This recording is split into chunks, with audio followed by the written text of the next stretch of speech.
Good Tuesday afternoon, and thanks for joining us on Kare 11 News Now. I'm Lauren Lemanchek. Just in this afternoon, one person is under arrest after a written threat was delivered to a Hudson, Wisconsin church. That is according to the St. Croix County Sheriff. That threat forcing the church and surrounding area to evacuate this morning. Sky 11 capturing several emergency vehicles on scene while police searched the building. Police say they will release more information about what exactly happened later today. Taking a live look now from our nation's capital on day 46 of the partial government shutdown. Today, President Trump is asking lawmakers to cut their Easter break short and get funding for Homeland Security passed. Trump's call comes after TSA agents received their first paycheck in more than a month. The Senate Majority Leader has decided not to call his colleagues back until he knows he has a deal he can pass. President Trump is encouraging Senate Republicans to eliminate the legislative filibuster and pass a funding bill without Democratic votes. I think the Senate is playing it too soft. The Republicans are wonderful people, but we're dealing with very sick individuals. The Democrats are sick. Meanwhile, at airports nationwide, those long TSA lines are starting to improve. Still, DHS confirms more than 500 TSA workers have quit, so getting back to full staffing could take time. Today, Secretary of Defense Pete Hegseth is providing an update on Operation Epic Fury. Speaking to the press, Hegseth says the U.S. would not rule out troops on the ground, but noted that the primary focus remains reaching a deal. Let's take a listen. Our adversary right now thinks there are 15 different ways we could come at them with boots on the ground. And guess what? There are. So if we needed to, we could execute those options on behalf of the President of the United States and this department. Or maybe we don't have to use them at all. Maybe negotiations work, or maybe there's a different approach. But the point is to be unpredictable. Meanwhile, President Trump is bashing allies, telling them to get your own oil amid global fuel shortages, adding that Iran has, quote, been essentially decimated and, quote, the hard part is done. This comes as the president warned Iran to open the Strait of Hormuz soon or face attacks on Iran's water and energy facilities. At the same time, Iran's central city of Isfahan is recovering today after intense overnight explosions as the U.S. and Israeli attacks continue. New today, the national gas price average is now more than $4 per gallon. AAA releasing the latest prices just in the last few hours. This is the first time since 2022 the average cost for gas has reached $4. Here in Minnesota, drivers are paying on average $3.41 per gallon. The jump is connected to the lingering war in Iran. Experts fear the conflict there could push prices as high as $5.25 per gallon as soon as next month. Meanwhile, though, the White House says once the war in Iran is over, gas prices will come back down quickly. Just in today, the Supreme Court has now ruled against the law that banned conversion therapy for kids in Colorado. In its decision, the court sided with a Christian therapist who claimed the ban violated her First Amendment rights. Colorado is one of 24 states that bans conversion therapy. NBC's Alice Barr has the latest. Hi there. The Supreme Court today dealing a blow to LGBTQ rights in a ruling siding with a Colorado counselor who challenged the state's ban on mental health professionals attempting conversion therapy with clients under the age of 18.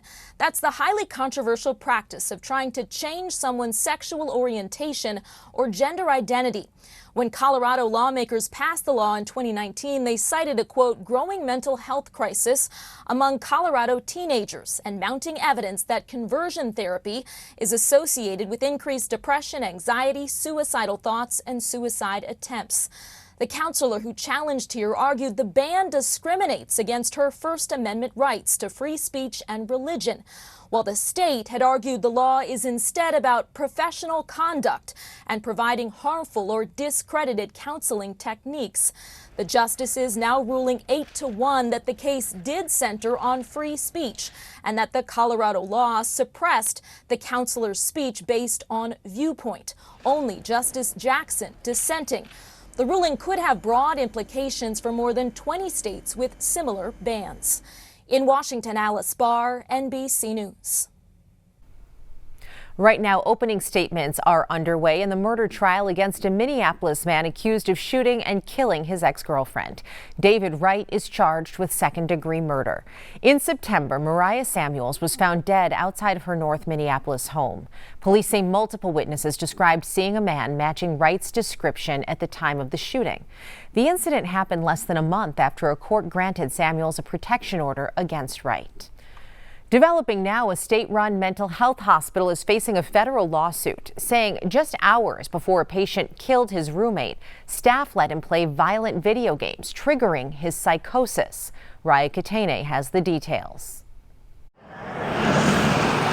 A little over 2 years ago, court documents show David Otte, a patient at the state-run mental health treatment center in St. Peter, killed his roommate by repeatedly swinging a guitar like an axe and bashing his head. It appeared to him that he wasn't sure that Mr. Hussein was dead. He started to think that he was immortal, and he actually took his guitar strap and strangled Mr. Hussein after he had bludgeoned him. Jeff Storms represents the family of Abdurrashid Hussein, a 36-year-old National Guard veteran who is suffering from mental health issues himself. When you lose someone so senselessly, when they're in an environment where you think they're supposed to be cared for and within the hands of the government, it's always even harder to comprehend. Storms says this video shows Otte walking through the facility to tell the staff they should check on Hussein after he attacked him.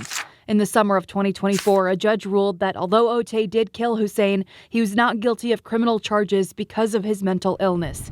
But Storms says employees at the Forensic Mental Health Program facility should face accountability. He was basically crying out for help. A federal lawsuit filed on Monday accuses 5 employees of allowing Otte to spiral for months and violating the facility's policy by letting him play violent video games late at night, even though he was previously convicted of killing his sister and has a history of delusional and violent psychosis. The video game and the evening of the death was really the crescendo to all of that. Hussein's family is now taking the state and its employees to court and demanding a jury trial. This was a stupid and senseless way for somebody to die.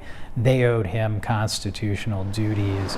And every time we take one of these cases, we know we're prepared to fight to the bitter end for it. And this is a fight that's worth having. The Minnesota Direct Care and Treatment Agency is the state-operated behavioral health care system. It was previously part of the Minnesota Department of Human Services, but became its own agency last year. In a statement, its CEO says, quote, "The loss of Abdi Hussein was a terrible tragedy that left his friends, family, and partners in treatment heartbroken. Our thoughts and sympathies are with his closest loved ones." Today marks 3 weeks since a Brooklyn Park man was last seen, and tonight the community is holding a vigil in his honor. 26-year-old Jonte Lee's family said March 10th, Lee left home with a friend, captured here on Ring doorbell video. At some point, the family says the two got into an altercation, and that friend later called 911. Brooklyn Park police say Jonte was last seen near Maryland and 70th Avenues. Lee's brother said officers came to the family's home to check on him and began searching, but Jonte never came back. Cassie, Jonte's mother, said he would never just vanish without a call or text. We're a pretty close-knitted family, you know. Jonte would never do this. He would never do this.